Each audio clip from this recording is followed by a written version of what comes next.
Hey everyone, and welcome back to Secure by Design, the show where we talk about how to build security into every layer of tech, from code to culture. I'm your host, Daniel Kulik, and today we are tackling one of the most urgent questions in cybersecurity. How are CISOs managing the chaos of AI? Um, because let's face it, AI is out in the wild. It's no longer the research project.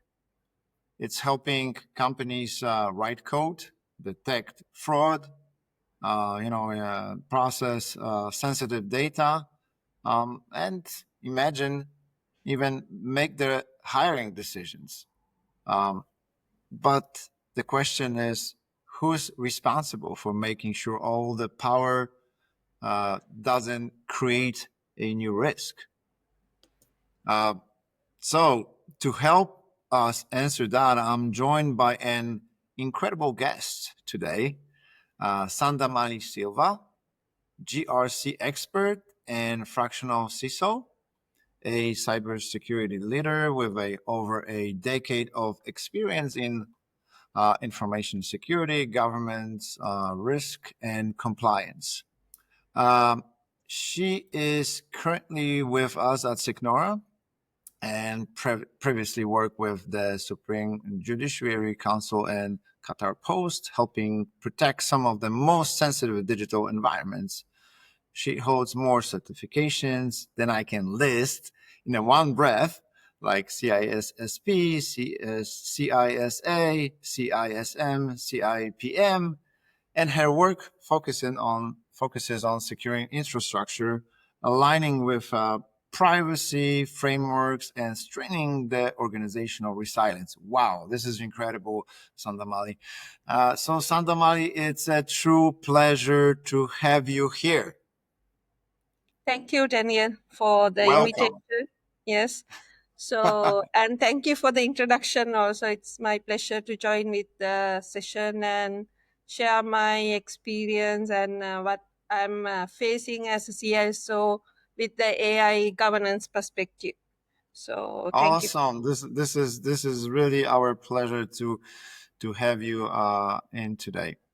So all right. So absolutely, AI is moving faster than most policies can keep up. So let's start and let's dive in. Okay. Uh, let's just start broad. Sandamali, uh, Yes. how would you say AI has changed the conversations happening inside executive teams and infosec departments over the past, year or two? Yes, actually, past 2 3 years, AI become previous. Actually, 2 years ago, it's not much famous as AI, but technology-wise, it's already available in the world. Especially cybersecurity side, we use the AI for our detection and response perspective.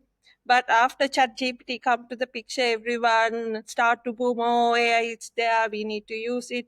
As an organization, what I'm working and previously I worked, they start to ask, we need to bring the AI. We need to bring AI to our organization. But they never think about it's creating a risk to the organization. We never think about how they are going to manage and operate this AI in the organization. So that's the main reason we start to talk in front of the executives and all. Yes, we need to bring the AI. AI will give you better opportunity to improve our operation, and it's a market perspective, it's a good competitive advantage, but we need to make sure we are not making any risk to the organization.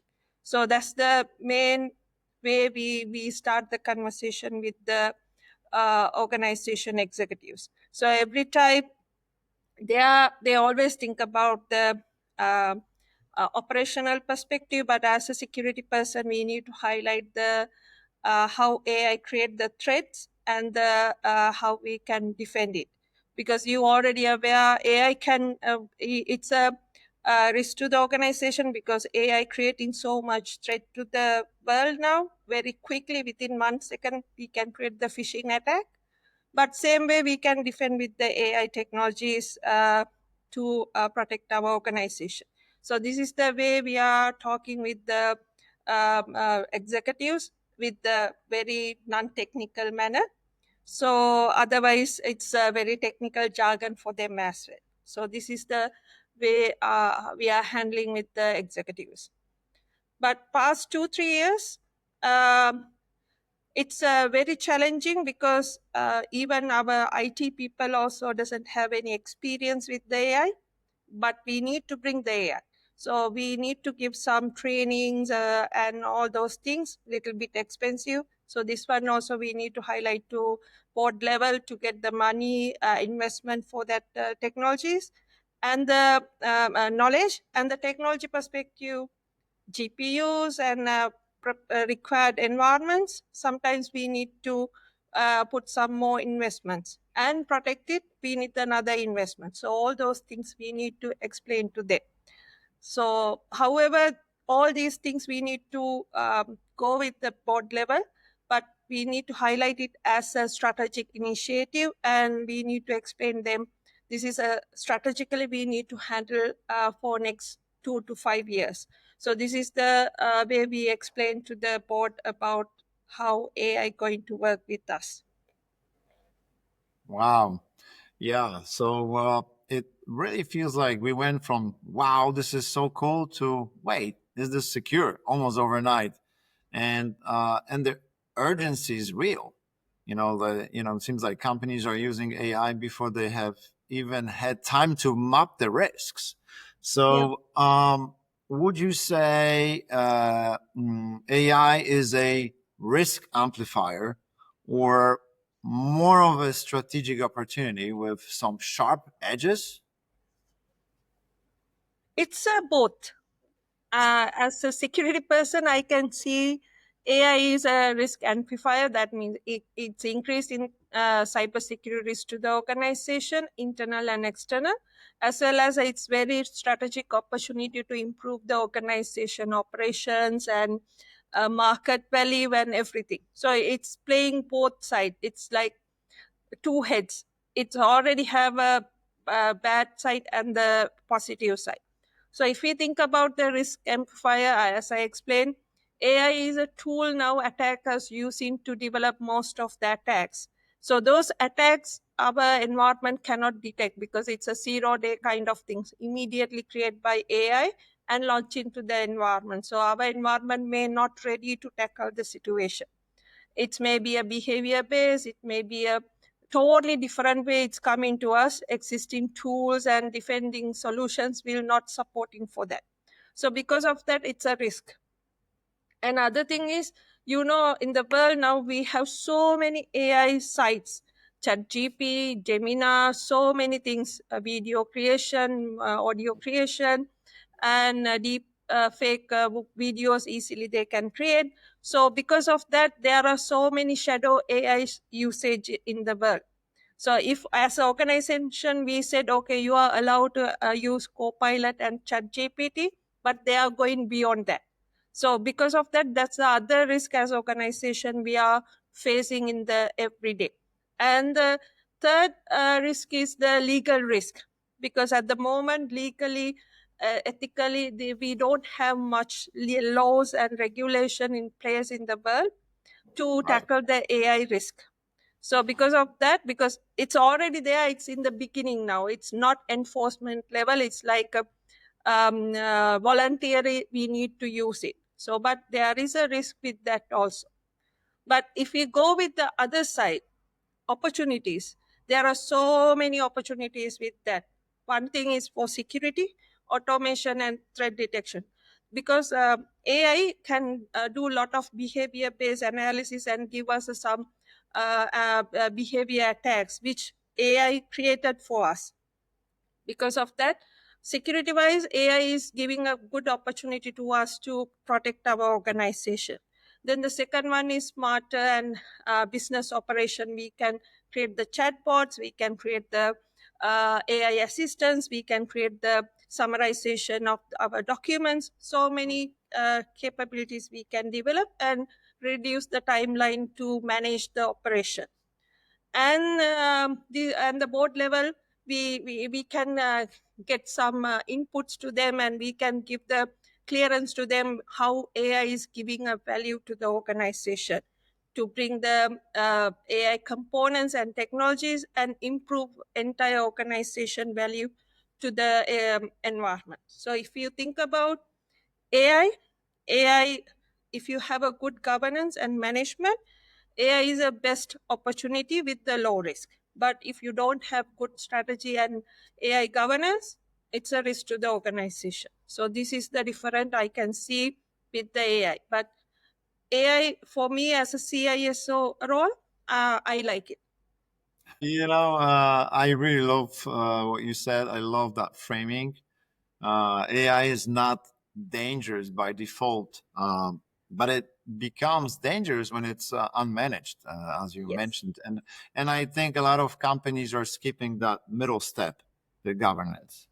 Yes. So, Sandamali, let's talk about the CISO role.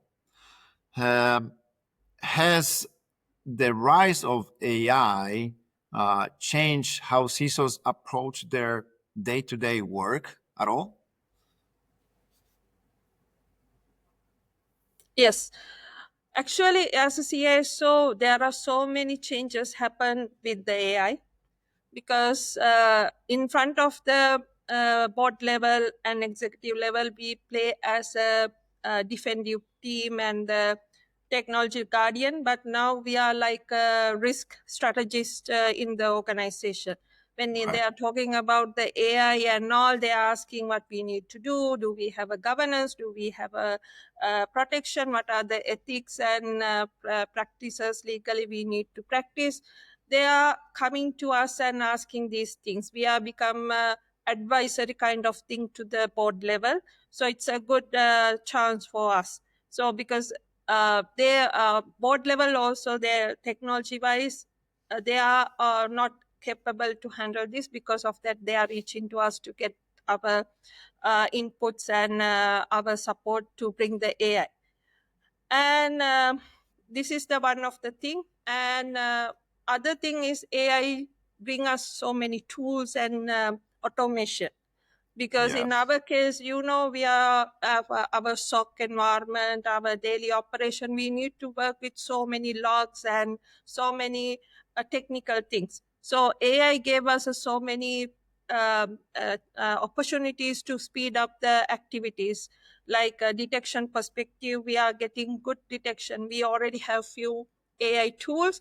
Before end user feel the difference, we are getting the alerts and we are taking the action now. So this level, AI help us, and it's part of our day-to-day activities now. Then the third thing is we are more collaborate with the legal and data teams, because legal perspective at the moment will have limited legal requirement for AI. But when we are putting any solution to the organization, we need to ready for the future as well. Because future they put more legal requirements and compliance requirements. As a security people, we need to ready to comply with that. So because of that, we need to discuss with the team and understand the current situation. Based on that, we will ready with our AI governance, controls, and risk management, everything put in there. And other thing is we are more involving with now procurement processes because of the AI technologies. Previously, they didn't use us, but now they are calling us for procurement selection and all, because of the security and compliance issues we are going to face. And the last thing is awareness and training. So we increase the awareness. We add AI as a one subject in the awareness trainings, because if you go to the internet, if you put the AI tools, you can get thousand millions of AIs. So we need to give the awareness to end users which AI technologies it's good to use, and what data you can use with these tools, what data you can use with the internal AI solutions. So this awareness we need to give. as well as the training to our teams as well, because teams, it's we are very uh, IT people, but we are more with the base very old technologies like normal application development and infrastructure and all. AI is a totally different concept. Because of that, team needs to train with that technology team as well as the cybersecurity team as well. Because as a security team, we need to understand what is this AI, how to defend, and what we can do with the AI. So these things were it's our day to day activities. Yeah, let me tell you, that's such a good point. And so it seems like it's no longer about patching servers; it's also about guiding ethical, Yes. responsible tech decisions at the leadership level. Okay, so Sandamali, so when you say governing AI in the wild, what does that really mean in practice? Can you walk us through what that looks like?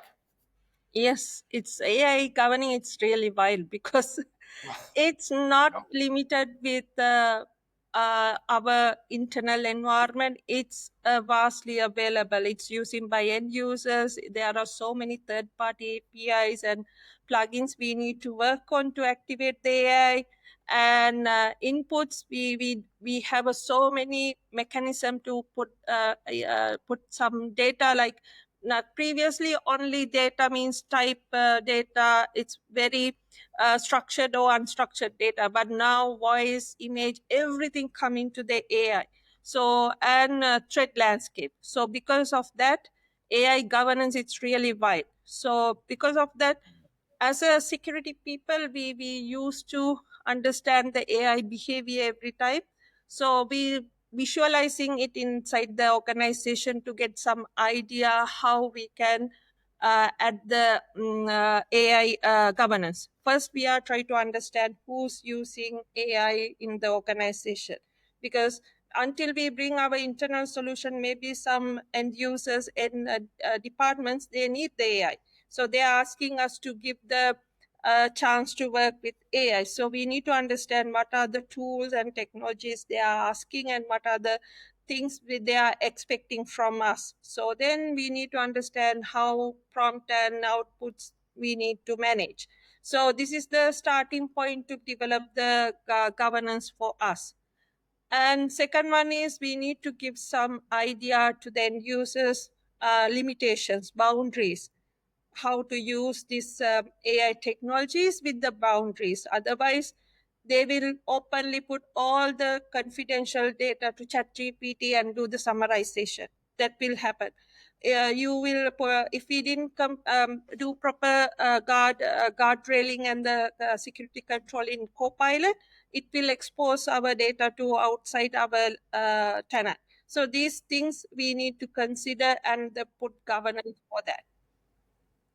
So these are the main activities we are doing. And other thing is models.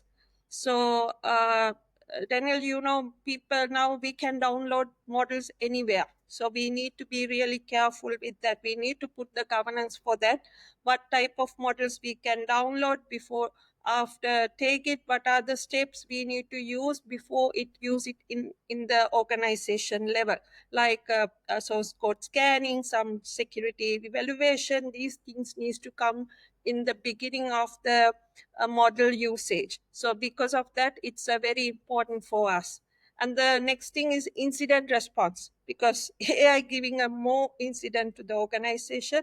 We need to have a good governance for AI incident management. We need to develop our workbooks for that, playbooks for that, incident response for the prompt injection and hallucination, all those things. We need to have a good playbooks to start the AI incident management.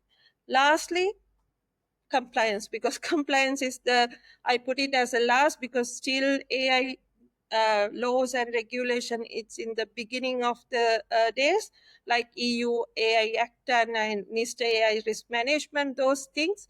But it needs to be part of our AI governance process. Otherwise, it will not ready to face the compliance issues. That's why we are saying AI governance, it's very wild because so many aspects we need to think about when we are start to govern the AI. Right, right. Totally with you here.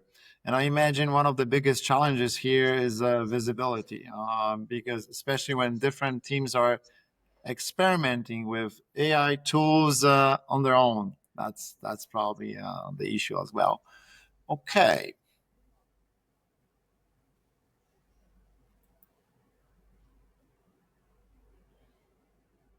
so Sandamali, you have spent years working with governance, risk, and compliance. And in your opinion, how is GRC evolving to handle the race of AI? Okay. So compared to other normal applications and environments, AI little bit differently we need to handle with the GRC perspective because we need to think about the ethics, transparency, and accountability with the AI GRC perspective. Because otherwise, in the normal applications, we know who is the user and what are the inputs, what are the outputs are coming, and how who's responsible data owners already there, so it's very organized manner. But when it come to the AI, so it's a model based on our training, based on our data processing, it's changing the model behavior. Because of that, we need to make sure our ethics, transparency, and accountability with the properly defined with the GRC perspective. Because of that, our role have that AI components. So usually we are proposing to have a small level also AI governance board, because not only security team, we are asking to join the business as well as the IT experts to this governance board, because that's the place we can discuss everything and take the decision which model is suited for us and which model is creating so much risk to the organization and the compliance issues to the organization. Because this decision needs to come from the this kind of board level, otherwise it's very difficult to justify in front of the business why we are rejecting or we are saying more requirements for these models. When it comes to the next level is risk management, it's very risk, it's AI creating a risk to the organization, unknown risk to the organization most of the time, because of the models and the tools, third party tools availability in the world, as well as the usage within the organization. Because of that, we need to make sure our risk register is more focused on AI specific risk and take required actions to mitigate the risk. And third point is really, I'm going with the governance, risk, and compliance. So third point is compliance.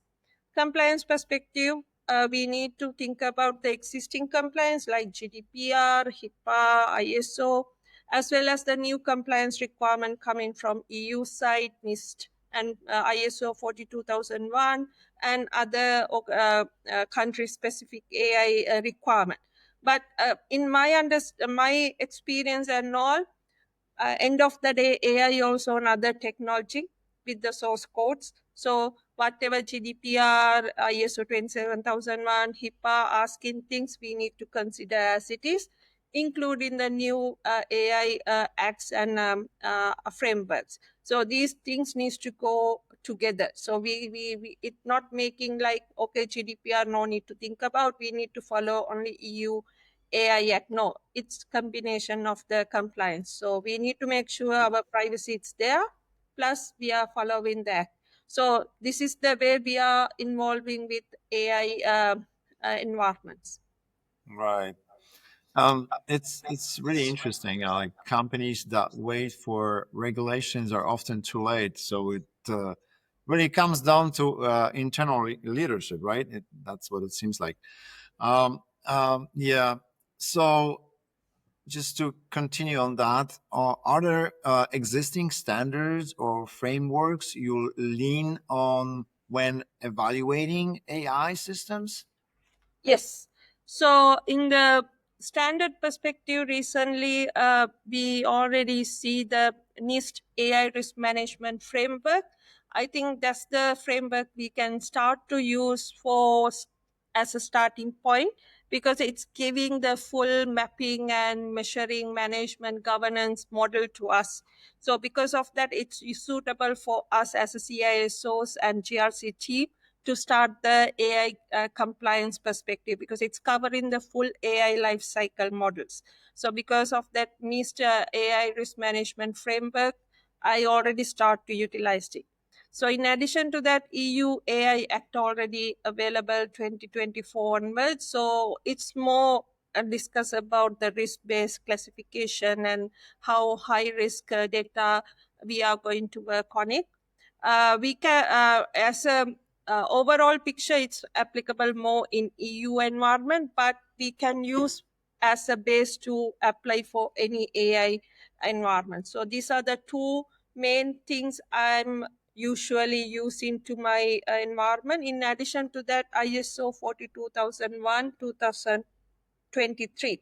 So it's more specifically AI related, aligned with the 27001. It's a security standard. So because of that, it's another good standard anyone can use to start your AI governance with the organization. So if you have a 42001 and the NIST framework, so it's a best starting point for the governance models.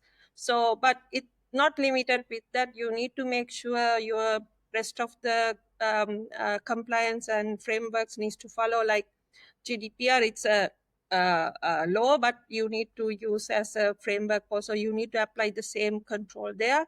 ISO 27001 also come in as it is to the AI technologies. So these are the main standard and frameworks existing at the moment, and we are using it as well to maintain the governance, risk, and compliance in the organization. Spot on. I also imagine privacy and bias are huge concerns here.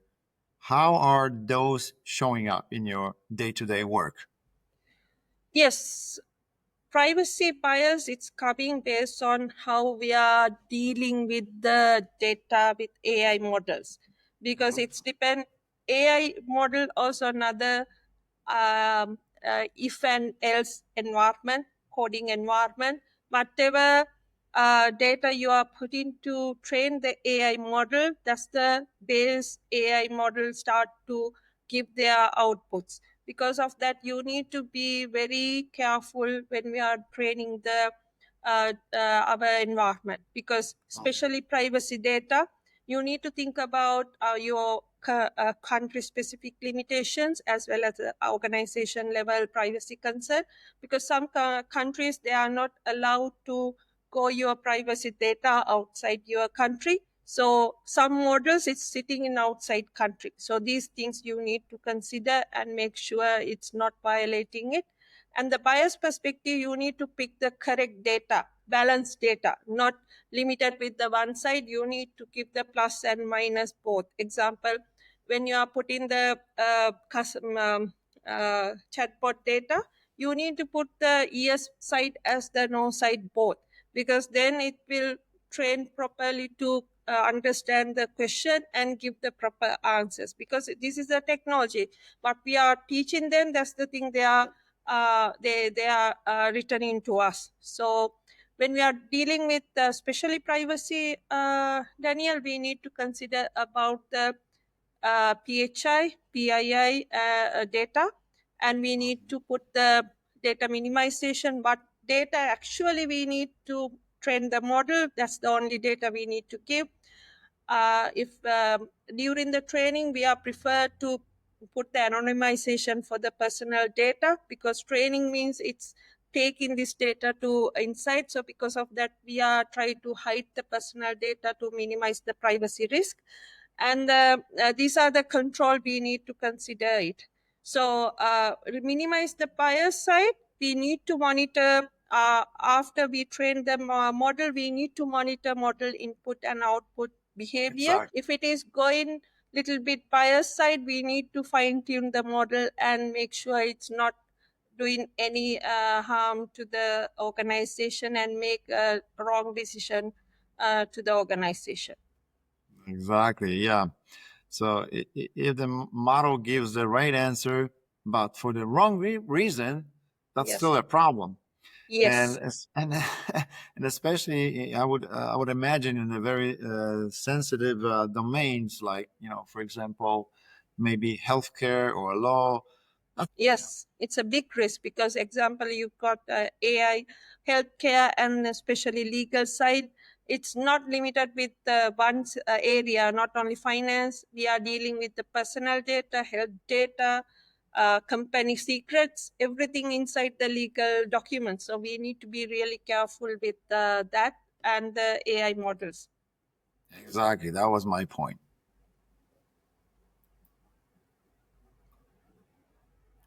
Now let's talk real world examples.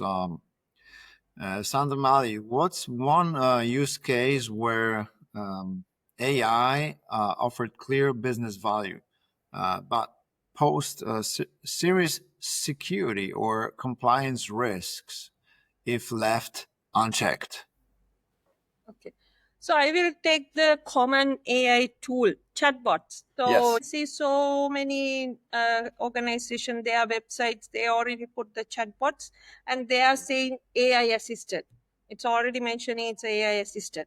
So it's giving a very good opportunity to organization to speed up the work and minimize the complaint levels and handle the customer without any problems, because basic question easily AI assistant can handle and go to the next level. So because of that, it's a very good opportunity for organization perspective, and because otherwise we need to maintain a huge call centers and it's a very big expenses to the Of organization course. perspective. Yes. But it coming to the risk perspective, there are so many risk issues will come. Example, bias, because if you didn't train properly, it will mislead to the different angles. Like if you ask something related to the account balance, but it's going with the different angles because of we didn't give the proper learning mechanism. And data leakage, PII data leakage. If person is a good prompt expert, they can play with our chatbot and get the other data as well, because it's a prompt injection mechanism they can use to expose the personal data, finance data from whatever we are using in the organization perspective. Then the limitation of the concern and explanations, because we are not getting any concern from the person, because we are asking before start the chat, we are asking what is your email, what is your some extra details, we are asking to specialize the answers based on the person, but we are not asking anything about concern about data collection and all. So this is the other compliance issue we can face with the things. So, and the shadow IT usage, people can make the chat GPT, Copilot mix with that, making prompt here and there. So it's making some problem to our chatbot as well. These are the risk I can see with the organization. But as a CISO, we need to explain these things very nicely to the organization, because of these risks, if I say don't put the chat bot, it's unfair to the organization. As CISO, we need to balance Sure. the people, process, technology and give the best solution to them. Hmm. That's really great example. Thanks for sharing. Lots of upside, but the risks sneak in where you least expect them always. Okay, so what are the blind spots that companies still have when it comes to using AI, in your Mhm. opinion, Sandamali? Yeah, there are multiple risks when we are blind spot in the organization. Okay. One first one I can say is a shadow AI, because Um, as an organization we are putting, okay, you can use only Chat GPT and Copilot. We put the controls and everything in there.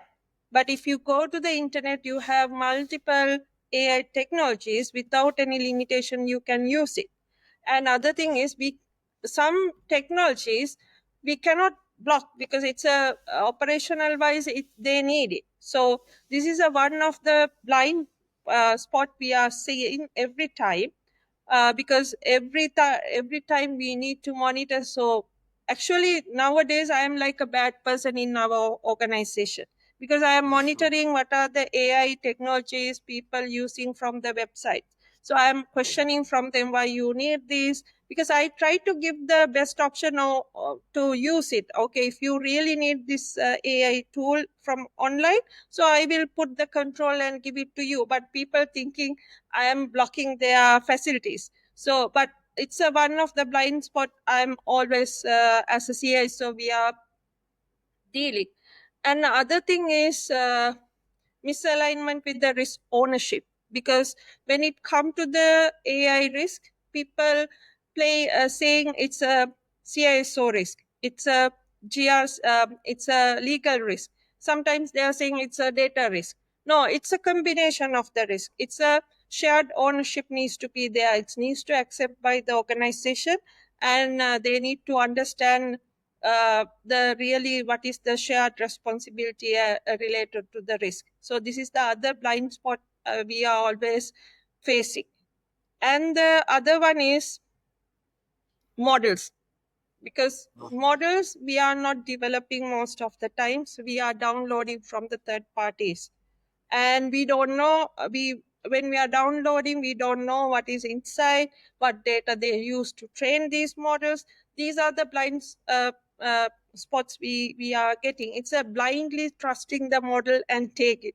But as a security team, we put the governance for that. When you are bringing any model, we need to do some pre-assessment before put it to our organization. So next one is related to the model monitoring and all. AI come to the picture, but monitoring and defending and for the AI technologies, it's still in the boom coming level. It's not mature. Yes. So this is Yes, it the is. other area we are struggling to how to monitor this model behavior, how to monitor prompt and the outputs, how to monitor entire communication, how to monitor hallucination, bias, and misuse areas.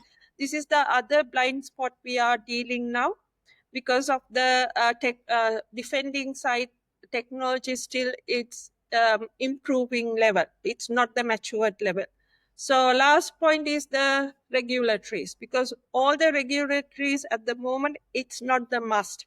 It's like voluntary.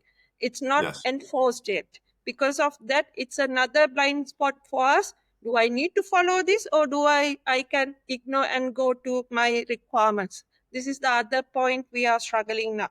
But if you are really putting the governance, so without considering do I or do I not, so you need to apply whatever legal and regulatory things to the organization. So these are the blind areas we are facing as a security team. Mhm. Well put, well put. So, and I guess one of the biggest risks is not knowing that someone is using AI in the first place, and it's hard to govern what you can't see. That's my kind of like takeaway from this. Okay. Um, let's shift gears a bit here. So my other, question for you, Sandamali, is here. What does an AI aware security first cultures look like in inside of an organization, like in your eyes? Okay. So if you think about the AI aware and the security first culture, Mm-hmm. because as you said, our main challenge is how we need to explain to end users how to use this AI, what level you need to do the AI usage. So this is Yes. the place we need to carefully do the AI awareness to the end users, to give awareness and understanding how to use these tools. Because in the depends on the requirement and the tool type, they have to work with that. But we need to explain to them, should I use this tool for this purpose? What data I need to expose to this environment to get my answers? These things we need to explain to the end users. Then when they are going to the AI tools, they are thinking, oh, do I need to put this data to this tool? Do I need to copy paste my finance data to ChatGPT to summarize it? What will happen? So this is the awareness we need to explain to them. We need to explain what is this AI tool and where it's sitting, what level expose can do with the public AI tools. Those things we need to explain very basic way to them. Then they are thinking. So we recently, now almost 3 months onwards, we are giving this awareness. It's we can see good outputs from that, because when end user needs to use some tools in publicly available, they are reaching to us and asking security team, this tool we need to use for this purpose, can you give us your inputs? Shall we use this? What are the consequences we can face? What are These are the data I'm going to share with this level they are coming to us and asking now. So it's a positive side I can see once I start the AI aware environment. Then the second one is security culture. So Right. it's a very important, as a security team we need to apply the security by design, no matter it's a AI or anywhere. It's design level on what security needs to be there, because as I said, AI is another source code. So we need to make sure it's starting from first day onwards, security requirement already in place. So in addition to that, we need to make sure all the steps we are part of their models and all. So security culture we need to set up, because every time we need to give the management, before you bring something, please discuss with us, and it will help you to protect your organization, without considering and go to that kind of tool facing the reputation issues, penalties and all. Or shall we discuss and find the best security and governance to this model and go with that? That's the way we are always explaining to them. So security by design, security first culture, it's gave us a big support when we are bringing the new AI models. So especially some teams, they are bringing new models and they are reaching to us and asking, Sandamali, we have a new model. I download from here, and what we need to do to use before use it. So we are testing and do the static dynamic testing and whatever we can do from our side to make sure it's not making any harm to us. So these are the things I can see with that. And the people level education, it's helped us to minimize most of the AI related risk. So AI aware and security first culture, it's reduced AI risk in the organization. But as a CISO, you need to practice it. It's not only document, it needs to really practice in the organization. You need to have the monthly or weekly awareness sessions, and we need to ensure a team aware we are doing this kind of security testing and all. This awareness and knowledge needs to share and with the team. So this is the way we can tackle the AI risk with the organization. Right, right. So it's not just about tech. It's a total like a mindset shift, I would say. And people need to treat AI like a powerful tool, not a toy. Uh, so, Sandamali, how do you recommend CISOs communicate AI risks without creating fear or friction? Yes, it's the most challenging thing in front of the board perspective, because we can That's see what I the hear. risk from the AI models, AI technologies, but we cannot highlight in front of the board and make them really scary mode and stop their future. So because of that, we are always considering, before go to the board level meetings, we already see the what are the expectation from the board level and what are the risks we are going to face, and we are ready with how we can mitigate these risks. So I will take one example. Recently we are working with the AI agent implementation. with that, we need to expose some PII data. So when we are assessing it, it's creating so much risk to the organization, but board level, I cannot explain it and it will give them a really scary note. So what I did, I went with them, our team, and I explained AI agent implementation. It's a good opportunity and it's creating a very convenient environment to everyone. It's reducing the time consuming for some areas, but this application agent, we need to expose PII data. We will make sure to minimize PII data exposure. So we already explained how we can secure that and Hmm. what level PII data we can expose. Some PII data we can anonymize. These controls and everything we explained to them. So they are happily said, yes, go ahead, Sandamali, do this kind of control, and we need this tool to implement in the world, their environment. So always I use the real scenarios to explain to the board, not the hypothesis things, because if I'm using the really what happened in the world, some chatbots, it's creating the PII leakage, sometimes it's creating the hallucination, sometimes it's creating the bias situation. I'm giving this real scenarios to the management and explaining.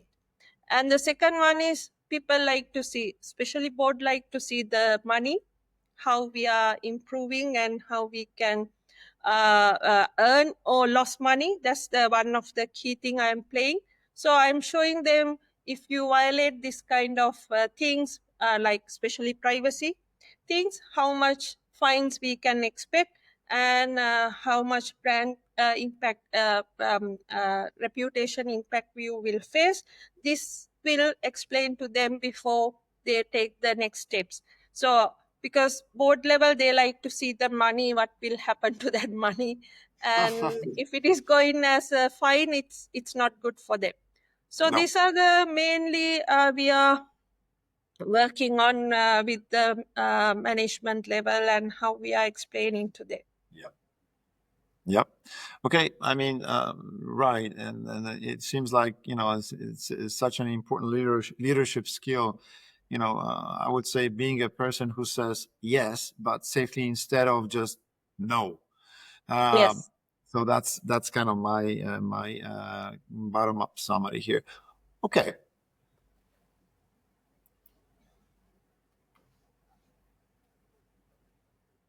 All right. Sandamali, we have covered a lot today Yeah. during our podcast. Uh, but if we zoom out for a moment, where do you see AI governance heading over the next 2 3 years? So if you think about AI governance perspective, first thing I need to highlight the legal and regulatory perspective. At the moment, current situation, all the legal and regulatory things, it's like a voluntary things. We can decide, do we need it or not. But definitely next 2 to 3 years, this is going to be a enforced legal requirements. That means you must follow these legal requirement for the AI governance perspective. This is the main thing every time we need to think future perspective, because we are putting AI model today. It's not finishing today. It will continue next 2 to 3 years or next decade. So we need to ready with that legal compliance requirement. So other thing is we need to input the AI. We need to work with the AI life cycle. Governance needs to be part of the AI life cycle, starting from the development and model training and everything. We need to part of it. Even monitoring and management also needs to be there. So we need to part of the DevSecOps level, data management level. This AI governance needs to be part of it in next 2 to 3 years. Then the model monitoring and model management and model documentation. These are the mandatory things we can see in the 2 to 3 years. At the moment, as I said, third parties have so many models and we are downloading and start to use it. But when it comes to the next 2 to 3 years, definitely these things needs to be documented properly to get the some compliance. Maybe SOC 2 will add these things as a mandatory requirements. So Yes. because of that, these things will come in future. And the Right. risk perspective, this AI risk going to be a highest risk into next 2 to 3 years, definitely security.